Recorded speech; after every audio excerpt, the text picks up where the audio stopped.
Good morning, Villa fans, and welcome to a match reaction for Aston Villa 2, Young Boys 1. Plenty to talk about on the pitch. That was very good.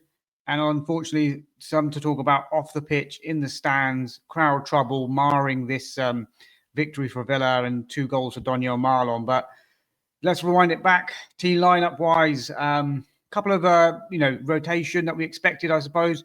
Bogard coming in and Lindelof into the back four.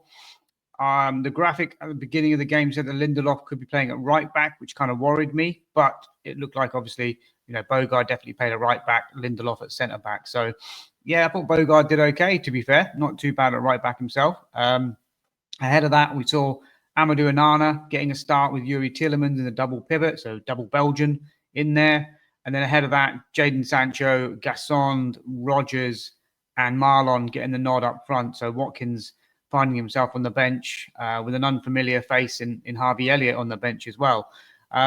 So team lineup wise, it was fine. It was what was kind of expected, I suppose. I was hoping to see a little bit more from a few more players, and I'll come on to individuals in a moment where I felt as though some of them did really well. The likes of Bogard, as I mentioned. I thought he had a strong game at right back, not his normal position. He did play right back against Young Boys when we played in the Champions League and was taken off at half-time. But this time round, you can see the improvement 12 months later in Lamar Bogard's game, and he did really well playing there. Disappointed not to keep a clean sheet at the end, given the dominance. And on my instant match reaction, I talked a lot about being ruthless, more clinical, could have put this game to bed a lot earlier than, than it should. And it got to 2-1 at the final stages, and you just thought, oh, is this go ahead Eagles all over again? But no, we hung on, deservedly so, got the points, got the win. So let's talk a little bit about the game in itself. First half, very, very comfortable. I felt as though I could have put on my boots and probably played in Aston Villa's midfield in that. Young Boys not really threatening anything going forward. They seemed content to try to play for maybe a point. And even when they went 1-0 behind, they didn't really sort of change their game up at all. So, I think they were just there to keep the score down, really. And, that was their kind of game plan. But Villa, doing well. We had chances. I remember an early chance for Guessand, makes a nice run, a great ball around, from Tielemans, plays him in. And I just thought, why is he not hitting that first time? Didn't even need to take a touch on it, takes a touch on it. Defender's there, and defender kind of gets to it and closes him down. It goes out for the corner, but just not enough. He needs to be more clinical there. He needs to be getting to the ball, making up a decision very quickly. And it was there to shoot.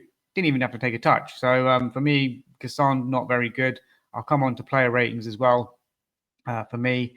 And then we had Daniel Marlon looking dangerous, buzzing around, got a great shot off early on, which was tipped over the bar by the goalkeeper.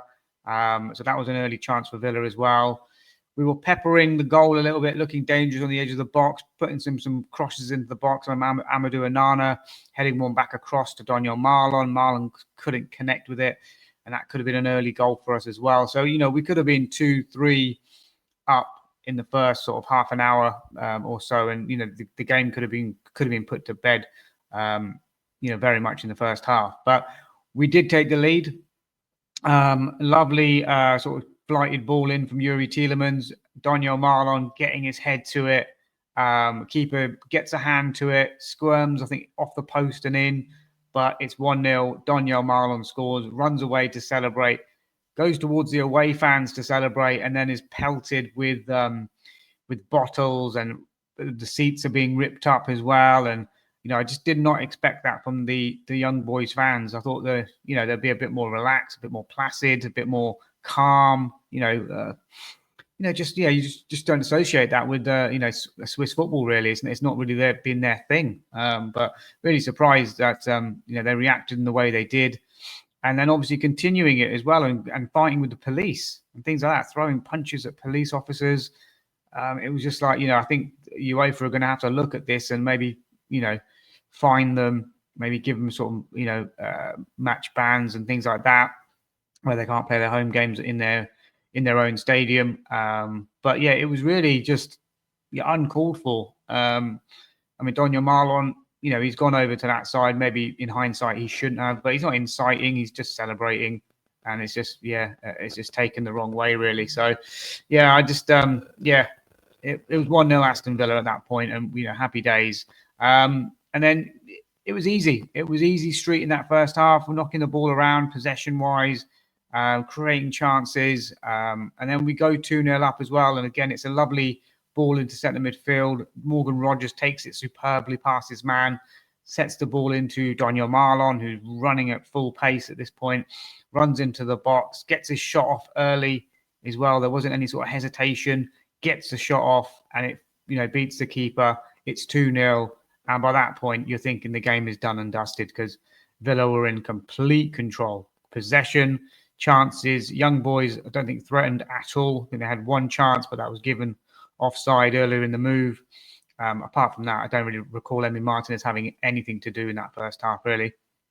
And it was just a shame that Villa only went in 2-0 up. And obviously, the delay in sorting out the crowd trouble, obviously, put a dampener on the mood a little bit. And it was just, wasn't good. It wasn't good on that side. Second half, obviously, we start in the game again and again creating chances from the off as well. Guessand Malen puts the ball in the back of the net. Thought he's got his hat trick, but the offside flag goes up for Morgan Rogers, and rightly so, I think, on the replay as well. He was offside, and then again, Evan Guessand, there's chances for him to shoot. He decides to, cross the ball, and it's the way he crosses the ball. It's like he's putting 99 shot power on it. It's just like, what is he doing? And I'll come on to individuals in a moment, but overall, the game, Sancho had a shot which was saved.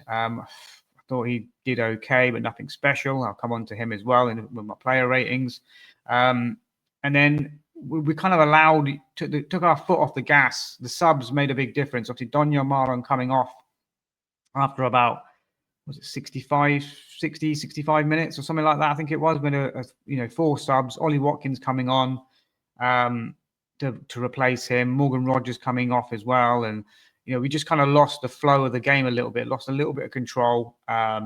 We continued to create chances. There was chances for like Ollie Watkins being played through, but couldn't either get his shot away or was out-muscled, or just seems to have lost a yard of pace. Maybe he is carrying some sort of injury. And Guessand Malen just looks like he's flying at the moment. So, I do worry for what it means for Ollie Watkins in the next few games in terms of, you can't bench Guessand Malen based on his form now. He has to be in that lineup. So whether you play them together or you play just Guessand Malen up front is Unai Emery's call, obviously. But I just felt Watkins just didn't look himself. He was out-muscled a couple of times, but I thought, okay, he's got a chance here. Couldn't get to it, couldn't react, couldn't sort out feet. We're trying to pass the ball into the back of the net sometimes. Sometimes I think we're trying to pass it to Ollie Watkins to score too many times when there's chances for our own players to score. There's several chances in the second half. I think Sancho was guilty of a couple there. Buendia maybe could have shot himself as well. Ross Barkley had a shot just wide as well from the edge of the box. So we continued to, be dangerous in attack. But the young boys made some changes as well, brought on their top goal scorer, Chris Badia, who I did mention in my preview. And he had the ball in the back of the net soon after coming on. But it was marginally just offside, was the call, a long VAR call on that one, just offside. And you thought, okay, Villa, let's get the third goal. Let's kill this game. Tried a few more opportunities and chances, but didn't come. And then young boys get the goal sort of in the final moment. Good ball over the top, lovely first touch and finish from Joel Monteiro, another sub that came on. You feel as though if they'd started with those two players and maybe a few others, they might have been more dangerous on the attack. And in hindsight, they probably regret not starting with Badia and Monteiro in their sort of starting 11. But, had the game gone on for another 10 minutes, young boys looked dangerous. I'll be honest with you. It wasn't clear cut that we were going to definitely sort of win that game. But we ran out of time. Whistle goes and we win 2-1. And on the face of it now, we're third in the Europa League. I think Lyon smashed Maccabi Tel Aviv 6-0. So we've now, we were second. We dropped down to third now. Still like joint top with 12 points with them, with Lyon and with, is it Midtjylland as well, I think, are up there too, who lost to Roma. So we are still definitely in the running. I still want to get a top 2 finish because I want the quarterfinals and the semi-finals at Villa Park, second legs. And that's the only way to kind of secure that. So this talk about top 8, for me, it doesn't really fly. I want a top 2 finish to get the second legs at Villa Park for the quarterfinals, semi-finals. Going on to player ratings for this one then. So Emi Martinez, not a lot to do. He'll be disappointed he couldn't keep a clean sheet. Had to pick the ball out of his net, and that was about, pick the ball out of his net twice, one disallowed and then one right at the end, which did count. That's all that really had to face. Don't really remember him making too many more saves than that. So I'll give him a 6. Lamar Bogard playing at right back, unfamiliar position for him. Normally he comes in at sort of CDM for us, but I thought he did okay. Defensively was okay. Getting forward was okay. Had some combination play with kind of Guessand there as well. I'll give Lamar Bogard a solid 7 out of 10. Centre backs, Lindelof didn't do too much. Didn't do too much wrong either. I think I'll give him a 6 out of 10. Pau Torres, again, largely untroubled because of the non-threat from young boys, especially in the first half. Again, a 6 for Pau Torres. Ian Martin on the left, I was expecting a little bit more from. I was hoping he'd get forward a little bit more like he did against Tel Aviv and things like that, but didn't really kind of work out. I'll give him a 6 as well. So Martinez 6, Bogard 7, and then 6 for Lindelof, Torres, and Martin. CDMs, I thought Tielemans was good passing through the lines, looking a bit more sharper. I'm going to give him an 8 for Yuri Tielemans. I thought he was very good. And when he came off, you noticed a drop off in our team and our tempo. Onana was also good in CDM with him. I'll give him a solid 7. Ahead of that, Jadon Sancho. Jadon Sancho had the chance here, 90 minutes, to really sort of show something. I don't think he played that well. He had that one shot in the second half, which was saved by the goalkeeper. I'm expecting more from Jadon Sancho. Maybe I'm expecting too much from him, but I want to see him flying at his fullback, taking him on, showing me some skills. I'm just not seeing it. He's got his contract is up at Man United in the summer. I don't think we're going to be signing him even as a free agent. I think he'll end up going back to Germany. Maybe a Dortmund again will take him. Maybe a Leverkusen. Maybe a Marseille. Maybe a Serie A team like Juventus or something. Galatasaray, perhaps. I think he was spotted in Istanbul over the international break, apparently having a bit of dinner somewhere. But for me, Jadon Sancho he's not the level. I think he's very, very fortunate to what he's achieved in his career. And I mean financially. He's in a very strong financial point at the moment where he's earning about reportedly $350 a week from United. Obviously, we're covering 200K of that in this loan spell as well. But he's never going to be a top player. And I think he's earning top money. So I think he's very fortunate in that. I think when it comes to the summer and he has to find a new team, he's going to take a massive hit in his salary. And I think he'll take a massive hit in the level that he's going to be playing at, whether it's going to be playing back in the Bundesliga, playing in the Turkish Super League, playing in French Liga or Serie A. I don't see another Premier League team going near him, unfortunately, just because he'd want high wages still. He'd still want to be earning about 200K a week. I don't think any club's going to pay him 200K a week in the Premier League. But maybe somewhere like Turkey or these other countries will pay that sort of money for him. There's no doubt there's a talent there, but I just think he's had too much too soon in his career. I don't know the guy personally, obviously, but I think he's had too much too soon in terms of financials, and the hunger is gone for me. He doesn't seem hungry enough for it. So for me, Jadon Sancho, I'm going to give him a 5. I didn't think he was that good. Evan Guessand on the other side. My goodness. I'm yet to be convinced this guy is a professional footballer. He's defensively, okay, he does well defensively. Maybe he can be converted to a right back in the future or a CDM or something, but there's no attacking threat. There's no nous in him attacking wise. There's no spring. He doesn't have the instincts to be an attacking player by the looks of it. He gets the ball, doesn't want to take on his man, even though he's 1v1. He's a big guy. Use your strength, use your pace, perhaps. Gets to the ball in the first half and should be shooting that. No, makes the wrong decisions, puts 99 shot power on his cross. For me, I think we made a mistake there. And I wouldn't be surprised if we somehow moved him on. Maybe he was a Monchi signing that Unai kind of gave the thumbs up to, but I very much see Evan Guessand going back to Liga. Maybe not in January, but maybe in the summer perhaps. But there's no way he's putting his stamp on this team. I don't see him playing for us long term. Maybe a one season, and that's it. If we can recoup some of the money that we paid for him, most of it hopefully, then go for it. But I don't see it. So for me, Evan Guessand, I'm going to give him a 4. I thought he was terrible. Morgan Rogers, much better. Getting back to the form that we know and we love of Morgan Rogers. Taking on his man, showing some skills as well. Little step overs, little skills through the legs of defenders. Setting up the goal for Marlon. The second one, thought he was very good. So I'll give him an 8 as well. Thought he was very good. And then man of the match for me, this man here in your picture on the left, Daniel Marlon. Double, 2 goals, could have scored more. Always a threat, buzzing in behind, closing down. He just looks like he's on fire at the moment. I'm going to give Daniel Marlon a 9 out of 10. And I think he will be leading the line for Holland in the World Cup as their number 9 as well. I did say it before, and I'll say it again. The subs who came on, I'm not going to really rate them as such, but Ollie Watkins looking a shadow of himself at the moment. I do think Unai Emery will continue to play him and try to play him into form like he's done with Morgan Rogers. So I don't think he'll be dropped. Barkley looked okay when he came on. Nice little snapshot. Buendia, busy as usual. Looking okay. Konsa didn't have much to do when he came on right towards the end there. And I can't remember the last player who came on. Obviously, it wasn't Harvey Elliott. But yeah, so we had, we had some. Kamara came on as well, and didn't do too much. But again, he's obviously got his rest in for the Wolves game. So I felt as though we played well in the game.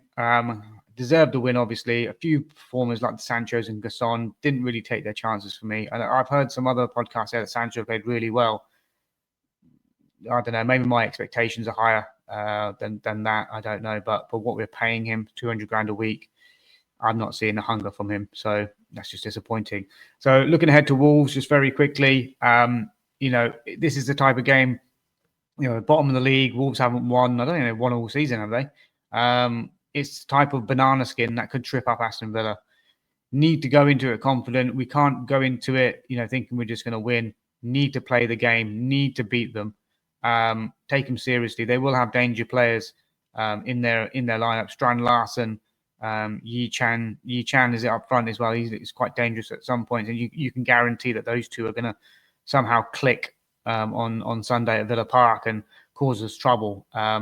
Set piece wise, they've got some big defenders that come up from those, so we need to be on our game. Lineup wise, for me, I think obviously Emi Martinez picks himself. Matty Cash will come in at right back. Konsa and Powell will continue at centre. I think he'll go with Digne at left back. I would prefer Martin just to give us a bit more attacking, but I think because Martin got the 90 here, I think Digne is probably going to come in from the start against Wolves, and we'll see how that works. And if we need to change it, then we can change it. CDM wise, I think Kamara and I think Tielemans will get the nod ahead of Onana in there as well. So that's what I think will happen. Ahead of that, Morgan Rogers obviously comes in. I think John McGinn will come in alongside him. Obviously, he didn't play at all in this game, so he's fully rested. So John McGinn, Morgan Rogers, and then I think we'll see Daniel Marlon and Ollie Watkins. Marlon just behind in that sort of number 10 kind of role, perhaps playing just off him. But I think we'll see both of them. I don't see him dropping Ollie Watkins because I think he wants to show faith in the striker. 1 goal in 19 appearances isn't great, but I don't think we can bench him. I think he'll start him. I think we'll start both of them. And then we'll have the likes of Buendia on the bench, Sancho, Guessand, Barkley, Onana, Martin. So we've got some good options on the bench as well. But that's what I think, guys. And for the Wolves game, my score prediction for that, I'm going to go for a third 2-1 win in a row for Aston Villa. So 2-1 Villa win against Wolves. I'm going to go for the Don to score again. And I'm going to go Morgan Rogers to score as well. So, that's my prediction for the game. Let me know your thoughts, guys. Let me know your thoughts on my player ratings as well. I will do player ratings for each game moving forward now as well. It'd be great to hear your thoughts. Your thoughts on yesterday's game, and what do you think about sort of Antonio Marlon, Ollie Watkins? Is there a place for both of them to play together? Is it one or the other? What are your thoughts on Evan Guessand? Personally, I don't rate him, but I'd love to hear what you guys think. And Jadon Sancho as well. What do you think his future lies? Is there an opportunity that he could stay at Aston Villa as a free agent in the summer? I personally don't see it. But what do you guys think? Have you been impressed with him so far? Would you want to keep him? Let me know in the comments, guys. Do subscribe on your way out as well. And I'll be back at you with a match reaction, a team lineup reaction to the Wolves game on Sunday. All right. Enjoy your Friday. Enjoy your weekends. Speak to you all again soon. Bye for now.